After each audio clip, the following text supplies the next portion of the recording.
Hey guys, welcome back to mom's recipes. இன்றைக்கி நம்ம சேனலில் சூப்பர் டேஸ்டியான சாஃப்ட் சப்பாத்தி அப்புறம் எக் பாலக் செய்கிறது பார்க்கலாம். ஈஸியான பிரேக்ஃபாஸ்ட்டு, ரொம்ப டேஸ்டியாகவும் இருக்கும். கண்டிப்பாக இந்த வீடியோ எண்ட் வரைக்கும் பாருங்கள். ஸோ நான் இங்கே 1.5 கப் அளவுக்கு தண்ணி எடுத்திருக்கேன். ஆக்சுவலி நான் தண்ணி மெஜர்மெண்ட்டு பார்த்து வச்சுருக்கேன். ஏன்னா எப்போவுமே நம்ம கொஞ்சம் கொஞ்சமாக தண்ணி ஊற்றி பதம் வந்துருச்சான்னு செக் பண்ணுறதுக்கு பதிலாக இந்த மாதிரி நம்ம மெஜர்மெண்ட்டு பார்த்தோன்னா நல்லாயிருக்கும். ஸோ இதில் ஒரு 1/2 டீஸ்பூன் அளவுக்கு உப்பு சேர்த்துட்டு இப்போ 3 ஸ்பூன் மாவு தான் நான் எப்போவுமே எடுப்பேன். அதுக்கு 1.5 கப்பு தண்ணி எனக்கு சரியாயிடும். ஸோ இந்த மாதிரி நீங்கள் மாவு பிசைஞ்சிங்கன்னா நல்லா சாஃப்டாக இருக்கும் மாவு. அப்புறம் சப்பாத்தியும் உங்களுக்கு நல்லா சாஃப்டாக வரும். அப்புறம் இந்த மாவு நான் பேக்கெட்டில் கிடைக்கிற மாவு வாங்கலை. இது டிமார்ட்டில் லூஸில் கிடைக்கும் இந்த மாவு.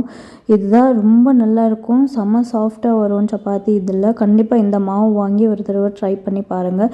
இப்போ கொஞ்சமாக ஆயில் ஊற்றிக்கிறேன். இந்த மாவு கைக்கு விட்டுருக்கிற மாவு செப்ரேட் ஆகிறதுக்காக கொஞ்சமாக ஆயில் ஊற்றி நல்லா மிக்ஸ் பண்ணிக்கோங்க. அந்த மாவு பாருங்கள், நான் ரொம்ப டைட்டாக இல்லாமல் நல்லா சாஃப்டாக பண்ணியிருக்கேன். கொஞ்சம் ஸ்லைட்லி ரொம்ப டைட்டாக இல்லாமல் இருந்தால் இந்த சப்பாத்தீஸ் நல்ல சாஃப்டாக வரும்.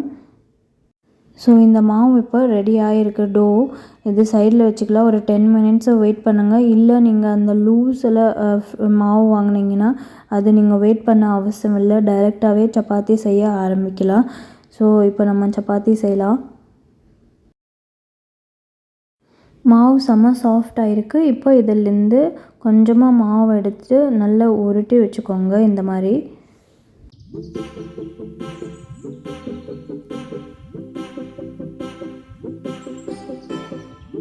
அடுத்தது நம்ம இப்போ இது ரோல் பண்ணிக்கலாம். 2 பக்கத்துலேயும் கோதுமை மாவு அப்ளை பண்ணிக்கோங்க.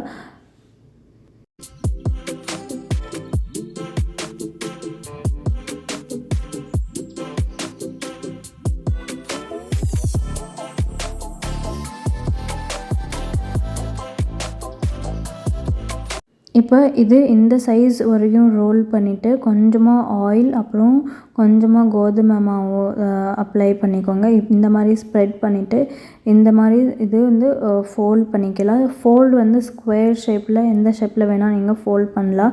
இந்த ஃபோல்ட் பண்ணால் மட்டும்தான் எங்களுக்கு சாஃப்ட்னஸ் வரும். அப்புறம் அந்த லேயர்ஸ் வரும். அது ரொம்ப சாஃப்டாக நல்லா இருக்கும் சப்பாத்தி சாப்பிட. இந்த மாவு சப்பாத்தி பாருங்கள் எவ்வளோ சீக்கிரம் ரோல் ஆகுது. அதுக்கு ரீசன் என்னென்னா, நம்ம மாவு எப்படி பிசைகிறோம் அதே மாதிரி அந்த சப்பாத்தி நம்ம செய்கிறதுக்கு ஈஸியாக இருக்கும் எங்களுக்கு. ஸோ மாவு மட்டும் நீங்கள் கரெக்டாக பிசைஞ்சிட்டிங்கன்னா உங்களுக்கு சப்பாத்தி செம்ம சாஃப்டாக நல்லா வரும். மெயின் நீங்கள் சைட்ஸில் ரோல் பண்ணிக்கலாம். இது சைட்ஸ் எட்ஜஸ் திக்காக இருந்தால் அந்த சப்பாத்தி நல்லா இருக்காது.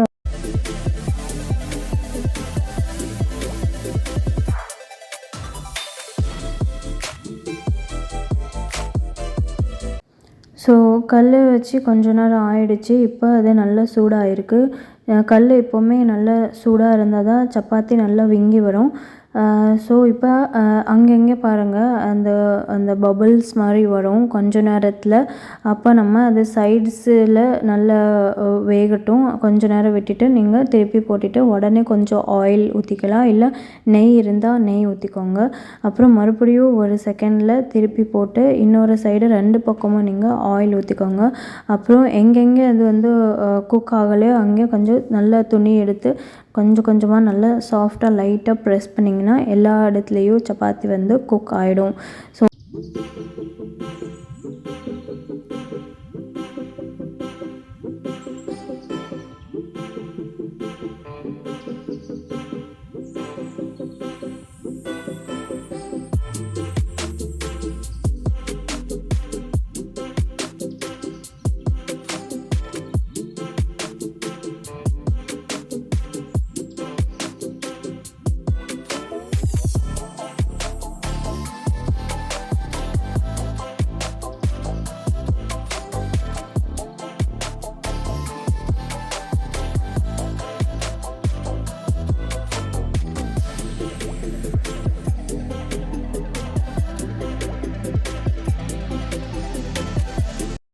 சப்பாத்தி வந்து ரெடி ஆயிடுச்சு. இப்போ அடுத்தது வந்து நம்ம எக் பாலக் செய்கிறது பார்க்கலாம். இதுக்கு வந்து 1 டேபிள் அளவுக்கு ஆயில் எடுத்துக்கோங்க. நான் இங்கே வந்து 2 பெரிய வெங்காயத்தை வந்து ரஃப்லி சாப் பண்ணி எடுத்திருக்கேன். அதில் வந்து நறுக்கின பூண்டு வந்து சேர்த்துருக்கேன். சேர்த்துட்டு இப்போ இது கொஞ்சம் நல்ல ப்ரௌன் ஆகிற வரைக்கும் நம்ம ஃப்ரை பண்ணிக்கலாம். ஒரு 5 பச்சை மிளகாய் வந்து கட் பண்ணி சேர்த்துக்கிறேன். இப்போ இதில் 1 கட் பாலக் வந்து நல்லா வாஷ் பண்ணி கட் பண்ணி வச்சுருந்தது சேர்த்துக்கலாம்.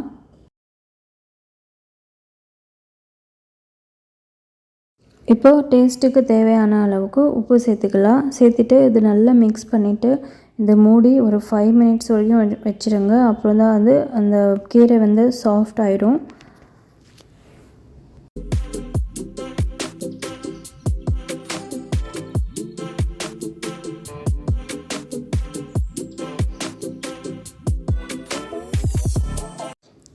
இந்த கீரையில் இருக்கிற தண்ணி கொஞ்சம் கம்மியான பிறகு 5 எக் வந்து சேர்த்துக்கலாம். உங்களுக்கு எவ்வளோ எக் தேவையோ நீங்கள் சேர்த்துக்கலாம். இல்லை உங்களுக்கு எக்கே தேவைப்படாதுன்னா நீங்கள் எக் போடாமையும் செய்யலாம். எக் போட்டு சப்பாத்தியில் சாப்பிட்றதுக்கு செமையாக இருக்கும் டேஸ்ட்டு. இதோட எக்ஸ்பீரியன்ஸ் பண்ணுங்கள்.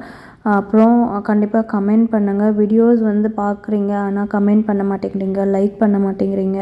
ஸோ ஏதாச்சும் இதில் மிஸ்டேக்ஸ் இருக்கா அப்டேட் பண்ணணுன்னா கண்டிப்பாக எனக்கு கமெண்ட் பண்ணுங்கள். நான் வந்து முடிஞ்ச அளவுக்கு அந்த இஷ்யூ வந்து சரி பண்ணுறதுக்கு ட்ரை பண்ணுவேன். ஸோ எக்கு போட்ட உடனே நீங்கள் மிக்ஸ் பண்ணாதீங்க. எக்கு போட்ட உடனே கொஞ்ச நேரம் வெயிட் பண்ணுங்கள், ஒரு 5 மினிட்ஸ் அட்லீஸ்ட். அது பிறகு தான் மிக்ஸ் பண்ணுங்கள். இப்போ வந்து 1 டீஸ்பூன் அளவுக்கு மிளகுத்தூள், அப்புறம் இது டர்மரிக் பவுடர் வந்து கொஞ்சம் 1 டீஸ்பூன் அளவுக்கு சேர்த்துக்கோங்க. ஆக்சுவலி டர்மரிக் பவுடர் தேவையில்லைன்னா விட்டுருந்தேன். ஹஸ்பண்ட் வந்து அது ஒயிட்டாக இருக்குது நல்லா இல்லைன்னு சொன்னாங்க. அது பிறகு நான் டர்மரிக் பவுடர் சேர்த்துட்டேன். அவ்வளோதான், நம்ம சப்பாத்தி அப்புறம் எக் பாலக் சாப்பிட்றதுக்கு ரெடியாக இருக்குது. ஐ ஹோப் உங்களுக்கு இந்த வீடியோ பிடிச்சிருக்கும்னு நினைக்கிறேன். பிடிச்சிருந்தால் லைக் பண்ணுங்கள், ஷேர் பண்ணுங்கள், அப்புறம் சப்ஸ்கிரைப் பண்ணுங்கள். Thank you so much.